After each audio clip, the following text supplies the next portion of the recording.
मुख्यमंत्री फडणवीस आणि केंद्रीय नागरी उड्डाण राज्यमंत्री मुरलीधर मोहोळ यांच्या प्रयत्नांमुळे ऋषिराज सावंत याला पुण्यात परत आणण्यास यश आल्याचं समजतंय।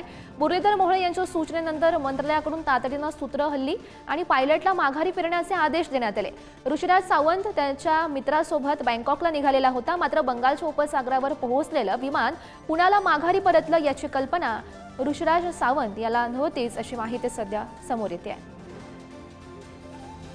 या संदर्भात अधिकची माहिती जाणून घेऊयात। प्रतिनिधी अशोक मुराळे सध्या आपल्यासोबत आहेत। अशोक, गौरी, खरं तर तान्हवी सावंतांचा जो मुलगा आहे ऋषिराज, हा त्यांच्या घरी कोणाला न सांगता बँकॉकच्या दिशेने आपल्या 2 मित्रांसह गेला होता आणि त्याचं जे विमान आहे ते शर्थीचे प्रयत्न करत पुणे पोलीस आणि देवेंद्र फडणवीस असतील आणि त्याचबरोबर केंद्रीय राज्यमंत्री जे आहेत मुरलीधर मोहोळ यांनी प्रयत्न करून ते विमान बँकॉकच्या दिशेने गेलेलं पुण्यामध्ये आणलं आणि ते पुणे विमानतळावरच उतरलं। यासाठी तानाजी सावंत यांनी खुदही पत्रकार परिषदेत माहिती दिलेली आहे, त्यांनीही सांगितलेलं आहे।